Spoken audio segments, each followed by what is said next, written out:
Hello and welcome to today's episode of the Copeland Coins live stream.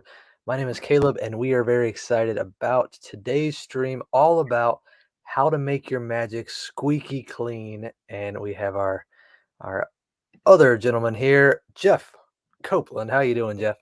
Hey, doing all right, Caleb. I'm excited Awesome. about Squeaky Clean Magic. My Squeaky clean magic, man. my, This my is chair is squeaking. I don't know if you can hear that. not quite, no, but that's okay. We can imagine. Um, But yes, squeaky clean magic. I think it's interesting when you think back to some of the fathers of modern magic. I guess is I think there was a quote either from Vernon or from Larry Jennings, and it was this idea of how are you getting into it, how are you getting out of it, and how are you being natural while you're in the middle of it. You know what I mean? Um, and so it was all these kind of ideas, and I thought it'd be fun for us to chat about those today, get some viewer questions and comments, and just kind of have a nice little discussion about making our magic cleaner. Yeah, that sounds good. If anybody knows that exact quote, please put it in the comments. I do know Vernon talked a lot, and a lot was said about Vernon and being natural for sure. So yeah, that's a Hmm. good thing to live by. So yeah, I mean, I like this little topic that you brought up to the table, Caleb, that you selected here today, and how to be natural. And yeah, I mean, Well, I it's think it, I'll get started. The first thing is, like I said, that part of that quote I think from it was from Larry Jennings, or this idea from Larry Jennings is every routine. How are you getting into it, and how are you getting out of it?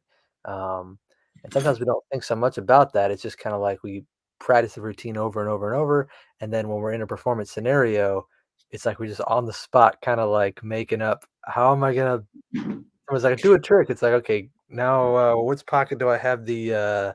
How am I gonna? You know what I mean? Yeah, And no, no.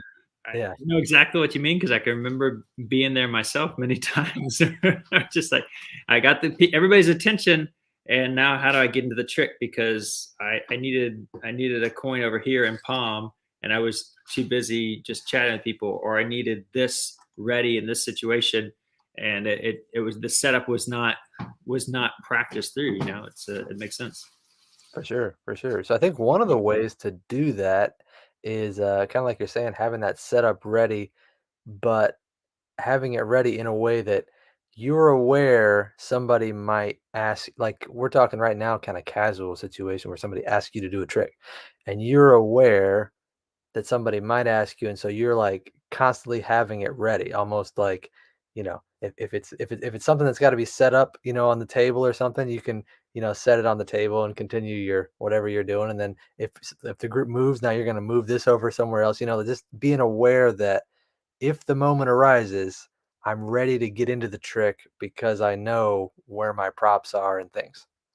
Yeah, yeah. I mean, it always happens. You don't get to control. There's only so many things you get to control in life, and that's definitely that environment, those pieces, or you have to be thinking about that. And one of the ways that we talk about all the time is just going out there and getting that experience and learning from the real experience, what it teaches you, because there's always going to be something that's out of your control, something you didn't anticipate, something you didn't expect, and so that's just probably I think the number one way. I mean, when you read the stories of somebody like Vernon, he was out and about with people every day. To me, I didn't meet him personally, but I know he lived the end of his life basically at the Magic Castle. Very extroverted, naturally extroverted personality, somebody who had to be out among people. And for many of us performers, we got into magic because we're introverted. So you have to find a way to get out there and just get in touch with people, and you'll learn more about what becomes natural. And Vernon's always he's chasing after card cheats. He's, I mean, literally traveling across the United States. He's traveling everywhere.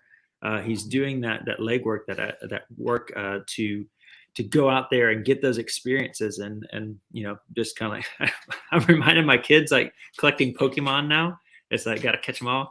I mean, it's that kind of mentality of reading and watching lectures and getting the new products and the new thought process as new products are released. I mean, there's been, and I've seen a little bit recently. Caleb, maybe you could back me up. Where there's just concept. There's been a little bit of vibe among the community that it's just like old products are being rehashed, like re-released, and that a lot of old ideas.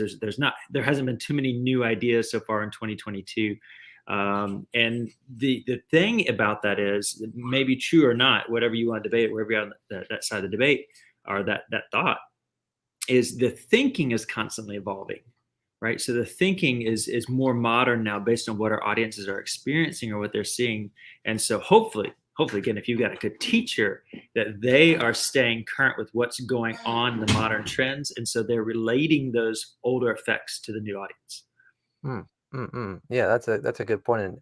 And as you're talking about relating stuff to the audience, I think that's a big key in this as well as making the things making your magic feel clean. And by the way, when we're talking clean, there's so many aspects of talking about making the magic squeaky clean, but we're specifically focusing on how it, I guess, intersects with the normal flow of conversation and life, making it clean initially, making it clean as it comes in and out. It's like a transitional, it doesn't feel like a sloppy mess kind of thing of just throwing magic at people, right? Yeah, exactly. And what I'm trying to go along with that is say, like, if you just go back to a book that was written in the 1970s, where a lot of magic books were written, or 80s, or you can find them 100 years ago.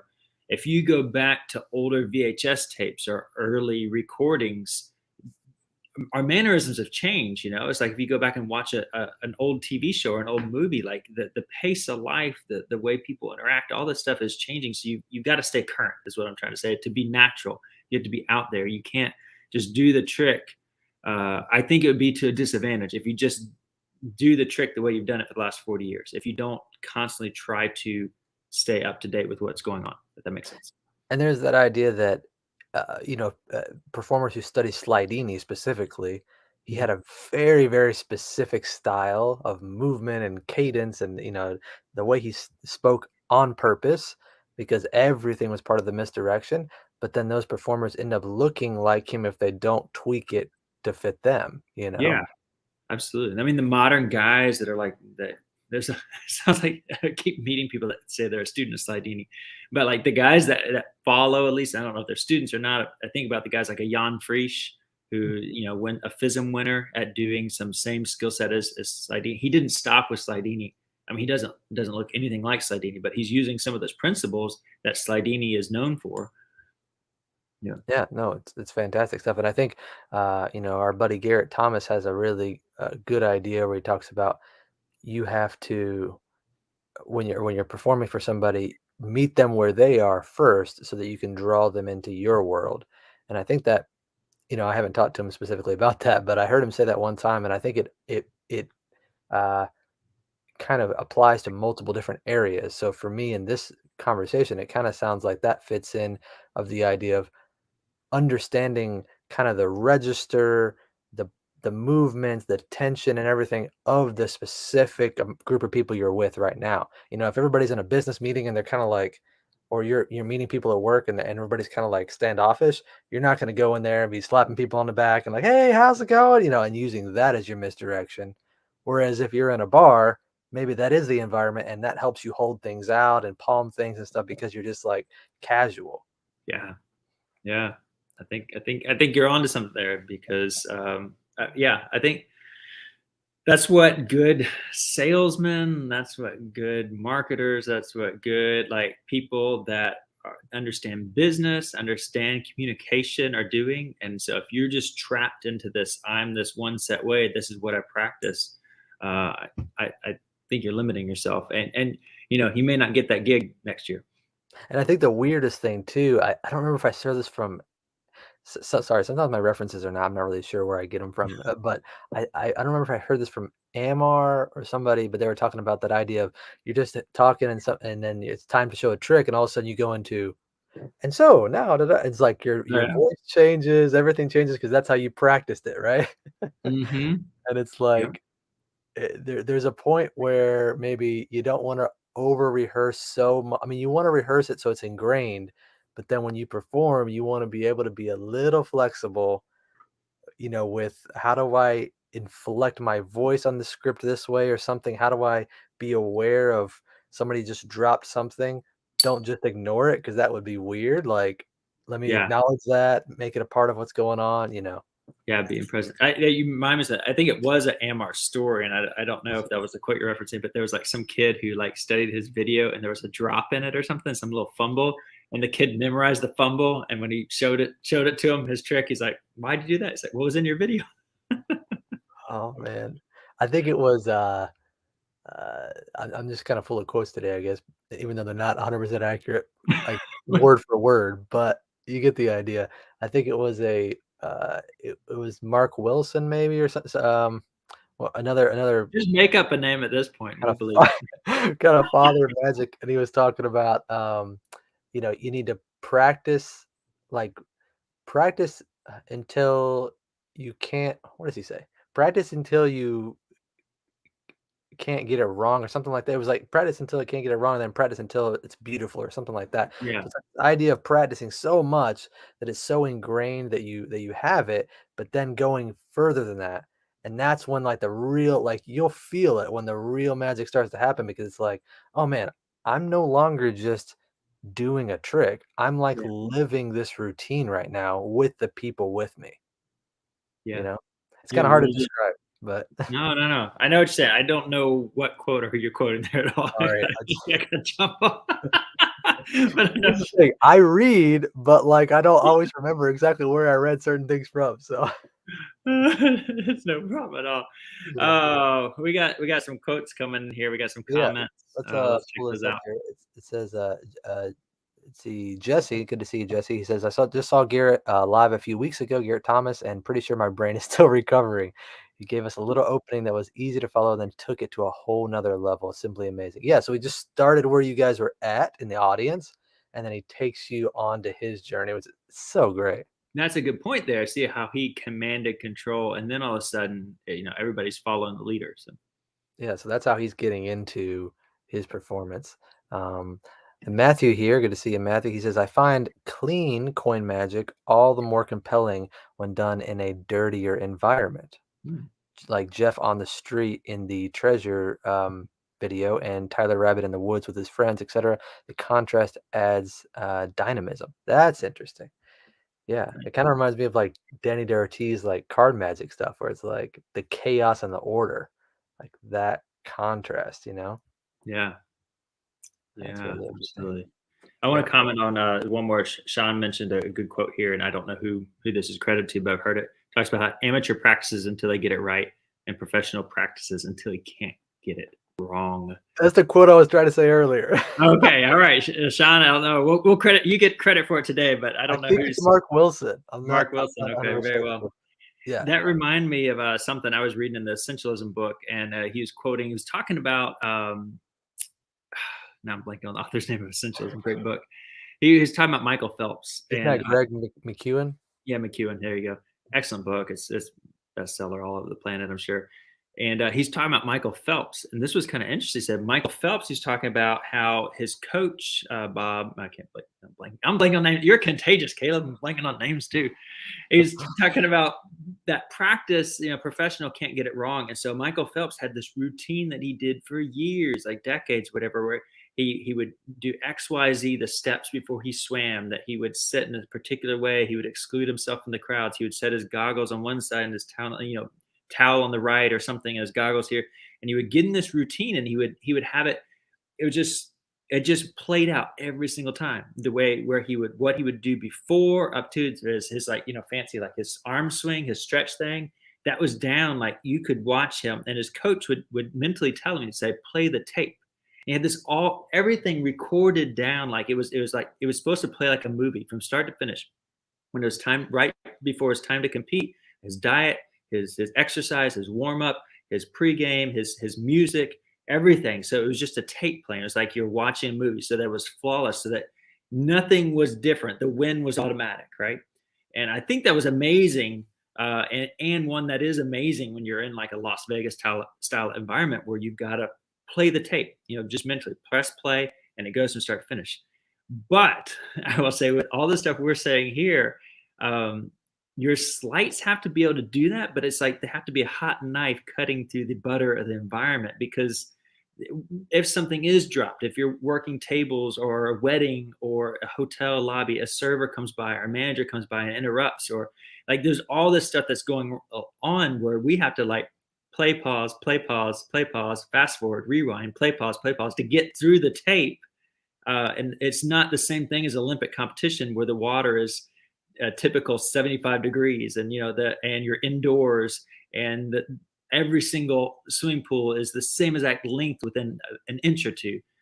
We've got it just a little bit different where it's like you have to practice for that, but you have that added commando element where you got to be ready to go. And how do you be natural and how do you prepare for that? It's just it takes work. You know?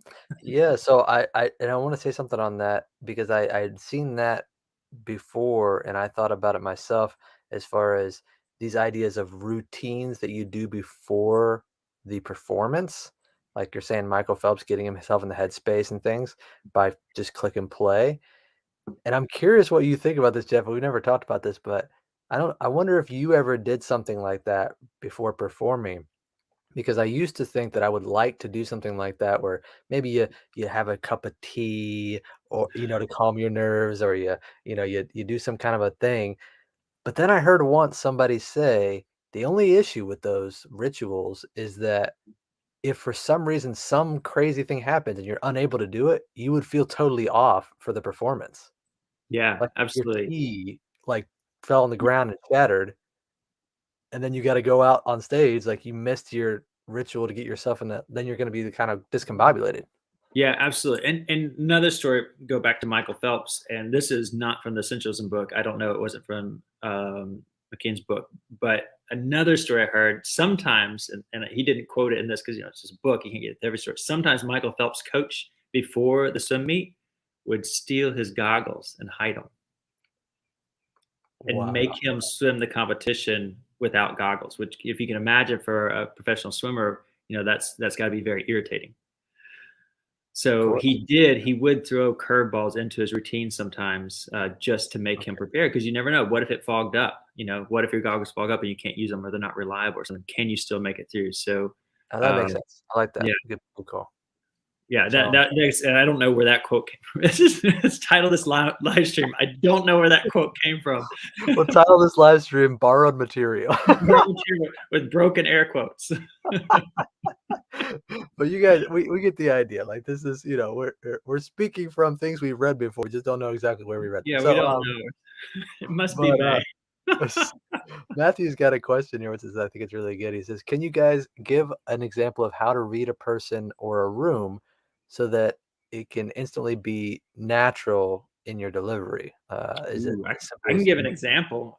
I mean, I wish I had like everybody karyotype like right now. Like I wish I was, yeah. But what I would say, like if I'm approaching a table, I'm gonna find out who quickly is the alpha, right? And it's not there's always one in every group, but I want to know the guy that is going to is going to lead the crowd. He's going to praise me or try to shut me down, or he's the one that's going to tip me, or he's the one that's I want to know that person that they're kind of looking up to, and that person is usually not hard. They usually identify themselves, right? There'll be some kind of tell the way they talk to you or don't talk to you, right? I mean, if they're perturbed and they don't want to like flare up. And it could be a man or a woman, most likely usually a man. And particularly if I know, even if I built a rapport, I'm going to try to build a rapport with that person first.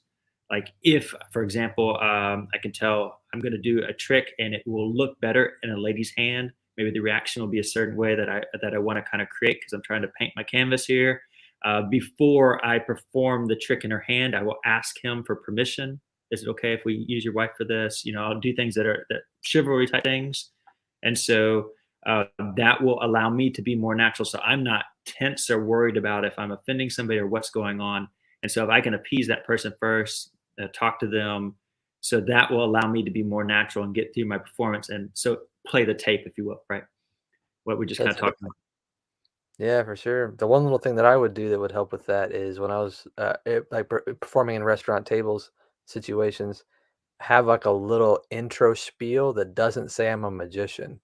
Yeah. So it's like maybe one sentence, and it's simply as like walking up, like, "How you guys doing this evening?" or something, or is this your first time kind of thing before I let them know I'm a magician? Because that gives me just enough time for them to react and say, the food's terrible. We need butter, you know? And then I know this is the wrong table to perform for. Let me go get a server that can get them butter or whatever. Yeah. Um, Instead of jumping straight in and going, "Did you lose a white knife?" Like it's automatically, I'm putting myself in the fire. So if Yeah. I can assess the situation really quickly with just a little line or something. Yeah, don't do that. So, yeah, and Sean gives another good point. Jazz musicians practice very technical things so they can improvise during performance. They already got it ingrained. They know what to do, and Yeah. then that way they can jazz literally in performance. Yeah, I wish I played more jazz when I was younger. I played just enough, and that's exactly what we did. It taught me a lot. I've used the principles more than the music. Yeah, for sure, for sure. Well, let's real quickly, let's move on to real quick naturalness a little bit. Talking about Vernon again. We've brought this up on other live streams, but there was a thing where Vernon talked about sitting and watching people come into like a room, like into a party, and how they take their jacket off and stuff. Because he was just obsessed with learning how do people naturally move when they do things. And I just always thought that was interesting to kind of observe. Yeah, and I think you guys have heard. It's probably been a while since I've talked on some of my views on naturalness, but they bear repeating. Natural is a very vague term, and so if you go to the grocery store, there are terms that are regulated, like organic, like it has to be certified by organic corporation. There's only so many of those corporations. They have very stringent terms, and they have to your fertilizers and your naturalness and not naturalness, your fertilizers and your the way you treat things, whether if it's an animal, maybe it's a humane kind of thing. There's certain certification processes that have to be followed rigorously, right? Every single one of those things has to be followed for that product to be organic, right? Now there's other terms that get thrown on products like natural. And natural, what does that mean? Because it's not a regulated term. So it says all natural. Well, it could really mean anything at all because there's no government, there's no certification of naturalness. It's like everything on the earth is all natural, right? Even the chemicals that are put into foods as preservatives, well, they're natural. They're made. They're here. They're stardust. They're part of the planet. So to me, the term natural is what is natural to you.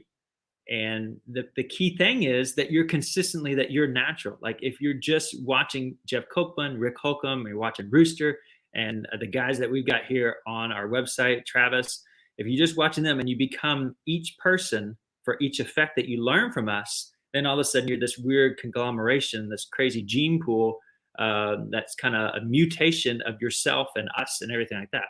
And so whenever we teach, we love the Dave system. So you get the photographs, you get this book feel as well, which books were great for helping people to develop character because then you're seeing and you're imagining. And so we want to help you develop your own character that is natural to you, what becomes natural to you. So you watch other people, you see what's natural for them. Because as a magician, and the reason Vernon would do that, I think the reason I would do that is because as a magician, I start doing things and they become natural to me. And then all of a sudden, natural to me doesn't look natural to somebody else. And so then I've got to continue carry on so I can find something where here I'm doing again the whole time I'm holding out palming a coin where I can do something that's natural to me and my hand looks natural while palming, right? So I need to reference my environment. I need to reference the people around me, and then I need to create it for me where it's not something that looks wrong because this hand it looks wrong. But if I grab a phone and I start texting now, okay, now my hand's natural and I've still got the coin palmed, right?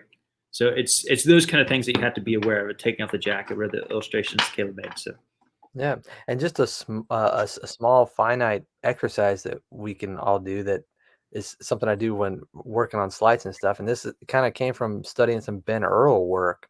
He has mm, some beautiful card and coin work, and it's like take the move that you're trying to do and match it up with the natural actual action and do the actual action and then slowly look at all the details of how to make the fake action look just like the real action.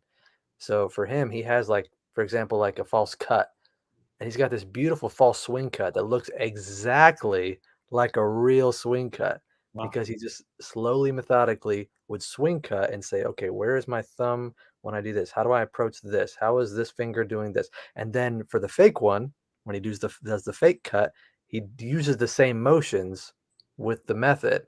And so when you see it in performance, it looks like he would just cut the cards and it's like Yeah. incredible. Wow. Yeah. So that Those naturalness is that's the real deal. That's the work. for sure, for sure. And Matthew, he said, yeah, the best way for him to find natural is to perform the move, put the coin in my hand several times to find my natural. So yeah, 100%. Yeah, trying to find that. And we Um, can tip you and we can coach you and we can help you get there. Don't like no mistake about it. But it's everybody's just a little different. So and that's why we've got more than one size of coin. for sure, for sure. But you'll feel it, and it's helpful to try these things. Like Matthew was saying, try them for yourself over and over and over because you'll feel when it feels like, what would I do in a situation if I was just, like, with people that I'm comfortable with? Like, oh, Mhm. you might say a certain thing, and I might make a joke over here, might do this thing, and that's your natural instead of, "What's my performance? What's my script here?" Like, what you no. Make the natural part of your script, you know? So, Yeah. so we talked about getting into routines, we talked about naturalness, and the last piece, step 3, is getting out of routines. Like we were talking about from the beginning, how are you getting out of it to transition out or to transition to another trick, maybe? Oh, look Um, at the time. See you guys later. see, that may be natural for Jeff if that's what he normally does. I don't, it doesn't seem like it, but you know, um, I guess it's just kind of a similar idea, but just thinking in the opposite direction, right? Like how to get Yeah. out. How do you get out? I mean, Caleb, what do you do? Like you're jumping from table to table and stuff like that. Like how do you make a graceful exit and what is your end game? I mean, what are you trying to accomplish? What was your whole purpose of being there? Are you gonna tidy that up? I mean, what do you do? That's a really good point, and I think it goes back to kinda like that I said the line at the beginning when you approach the table, having the end game, like you said, in mind already so that you know we're going there and I can end clean and solid. So it's not just like, "Well, thank you guys. I hope No, it's like I know I'm gonna say, for example, and I haven't performed at a restaurant in a while, but for example, finish the You last were trick. kind of busy there before COVID though. I was COVID kinda smashed that. We're rebuilding right now, Nice. but it was something to the effect of, turn the final card over maybe, boom, that's the reaction. "Oh, thank you guys so much. I hope you enjoy the rest of your evening, and, I'll be walking around. If you wanna see a little something else, just let me know, alright?" That kinda thing. Maybe you have a quick little line like that, or, "Hey, I'm so glad come back and see us. We do the magic every Friday night," or something like that, You have a little ending. And that's Yeah. just for restaurants, but you could use the same idea in anything you're doing, like an ending for the routine or an ending with your friends. You already know ahead of time, like, hey, um, at the end of this, I'm gonna say, well, that's all I got for you guys today, but I got some new thing I'm working on. Are you guys interested in this? I bring that next time or something. You know what I mean? Nice. I like that a lot. I like that a lot. Yeah, I mean, you've got to, in my opinion, you got to have an end game. And some guys like, and this is God bless. This is awesome. This is amazing. Some people out there, and some of you watching today, just want to go out and make people smile. Mhm. And if that is the end game, well, then work on that. Work on the tricks, and just remind people like, how do you feel? Ask that question after they're done. How do you feel? Or well, are you feeling better now? If you start, or you can start off with that. How do you feel now? How do you feel? Check in at the beginning, check in at the end, and see if the results are measurable of what happened. Like you approach a table and they're having a bad night, and how many times that happened in the restaurant? I come at the table, I misread it, or just don't even know, and they don't want to see magic. But I go to the next table, and these people are laughing, having a good time, and then that table calls me back. They say, "Hey, we want the medicine they just got because Mhm. it's late. It's been a hard week, and we just were hungry. We weren't ready for this, but now we're seeing everybody having a good time. Come over here and entertain us." Like how many Mhm. times? I mean, that used to seem like it happened every night. Where a table, just walking by, hey, come on back over here. We want to see it, Magic Boy. Come on over. you know, but I mean, if there's something that you can measure, and what is your end game? I mean, when I'm out performing, when I was doing this week after week, day after day, my end game was to make a living, right? I mean, obviously the product has to be good and we don't want to. Same thing at Copeland Coins. Everything we release, the product has to be good, but at the same time, we have to develop the next product. We have to get to the next show. We've got families to feed. We have to live off this. So if I'm going out to perform, my end game was to get my business card in their hand to get the next gig, right? And I don't mean that to diminish the magic in any capacity at all. And I don't think that does, actually. I think that when you have a good product, that people want to share it. When you have a good idea, when you have a good experience, people want to share that. They want to bring that to other people. And so you have to figure out, where are you going with that? Because at the end, you got a good applause. Maybe you get a tip. Maybe that's your goal. If you're busking or you're really working that restaurant to make a living off the tips, then you have to know how to present to the audience and tell them this is the expectation. And maybe you start at the very beginning as you're doing that first trick. You say, yeah, the last table gave me $5 for that reaction.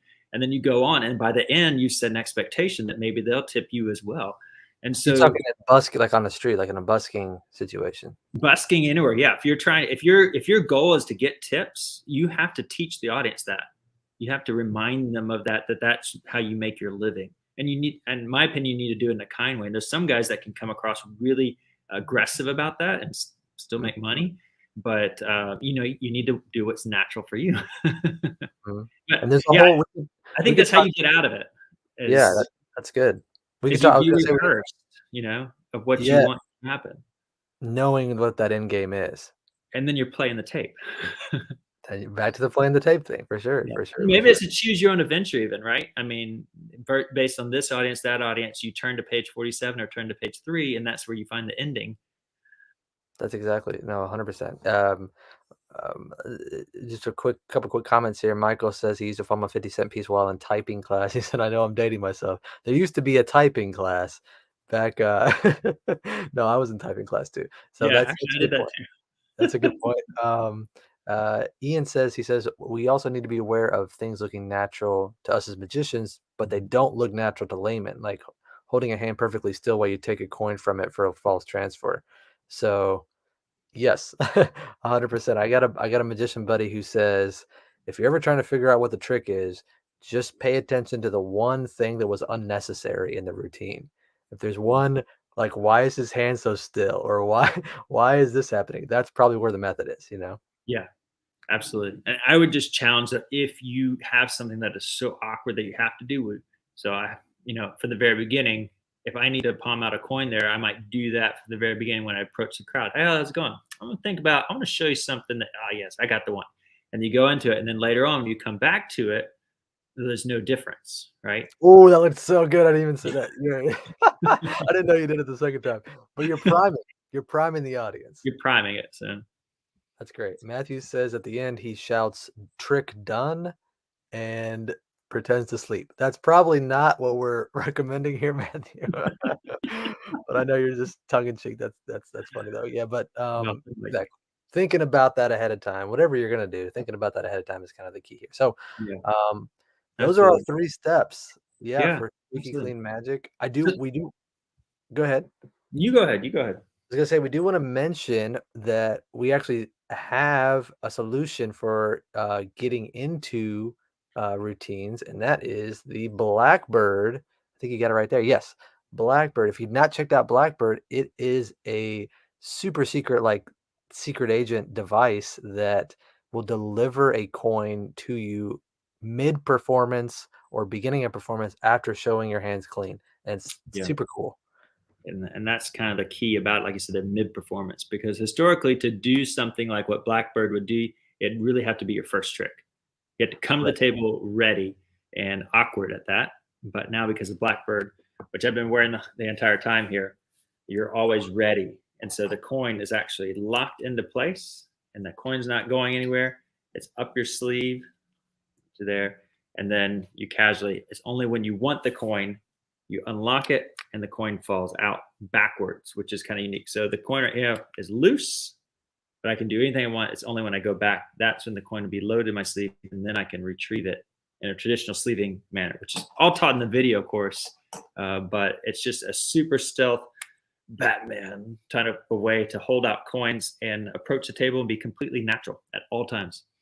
Yes, and the coolest thing about it, in my opinion, I think one of the coolest things is that you don't have to alter your jacket or anything for it. This just goes in and out of everything really easy. It's not like, resewing a there's certain secret devices we have to sew into our jackets and stuff. You don't have to resew that and move things and stuff. It just goes in and out really easy. And, like you said, it's super natural, like we were talking about, and a great way to get into it. So, and Michael says I wear at least one Blackbird every day. That's awesome. That's awesome.